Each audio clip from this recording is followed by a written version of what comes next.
The things of the night.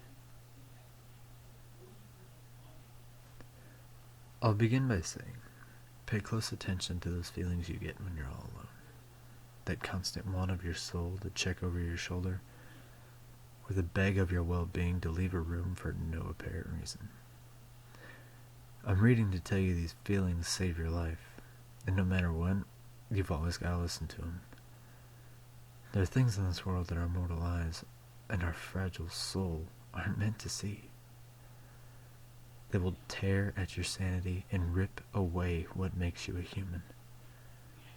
There will be nothing left of you. You must always pay attention. Many moons ago I learned the truth, and I'm going to tell it to you. However, by now they already know that you're listening to this. And as you listen, periodically check over your shoulder. If you ever get that feeling that something's watching you, it's because there is. Take this story as a set of instructions, if you will. Let's begin. Throughout my entire childhood into my adolescent years, I would always get infected with the uneasiness of an empty room, or the paranoia of walking down the dark street. Crime was high in my city, so I always believed that it was the stories of the late-night murders that included the unwanted emotions that I believed came from deep in my subconscious mind. I thought I saw people in alleyways, or hiding behind corners, and that triggered an involuntary jog to the other side of the street. A few blocks later, and that same feeling would possess me to do the exact same thing back to the original side of the street. And then I would go back in a few more blocks, and this was a continuous cycle. But it was necessary, and I didn't even know. When I got to college, I decided to live on campus. I figured that my classes, being less than a mile away, would benefit my sleeping schedule. The little sleeping schedule that it was, at least. You could say I got the luck of the draw when choosing a dorm room. I wasn't given a roommate. And I'm considered to be a very introverted person, so this was great news. It was a small room, though, and I began to understand why I didn't have a roommate. I mean, there was no window, the light was rather dim, and it resembled the size of a supply closet. When I moved in, I didn't have a TV or a radio, but I did have a laptop. So for the first couple of days, when we weren't doing class, I stayed in and I played on the computer. Whenever I played, I would turn off the lights, believing it blessed the RNG gods, and I would play for a good 6 hours before I actually got up and got off and did anything.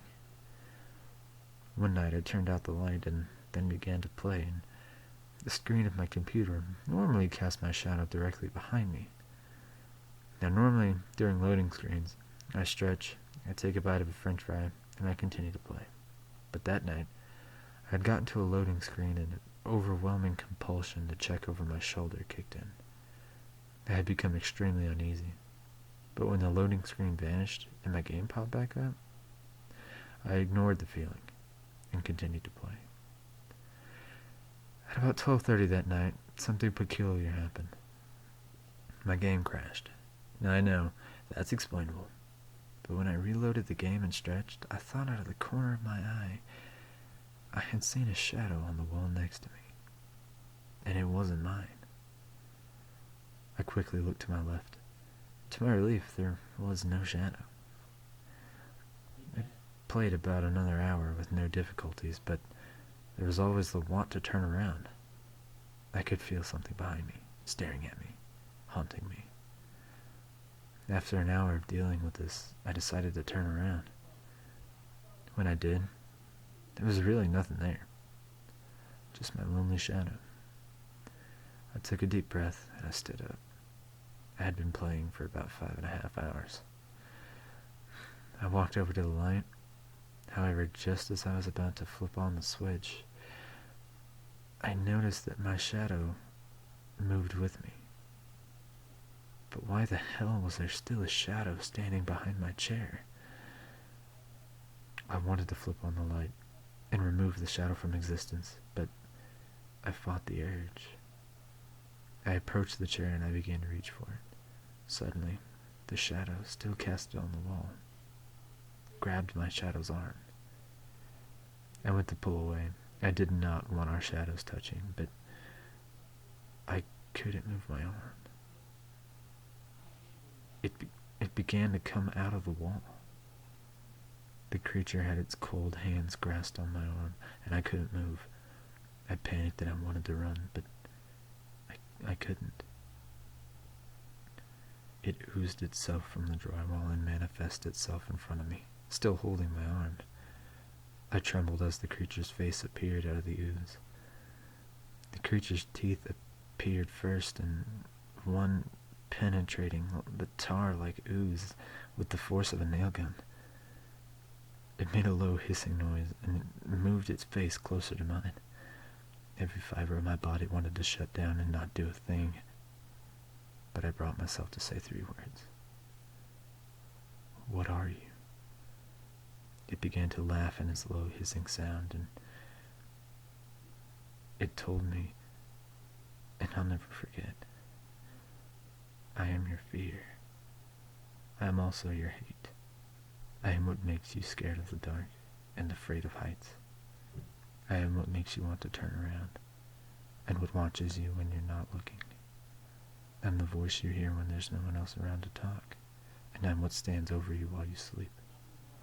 I am you, and I am what makes you avoid me. I am your subconscious mind and soul. When you refuse to listen to me, I am forced to make my presence known.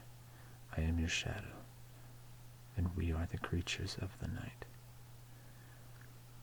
It then vanished and disappeared under my bed in a swift motion that I, to this day, will never forget.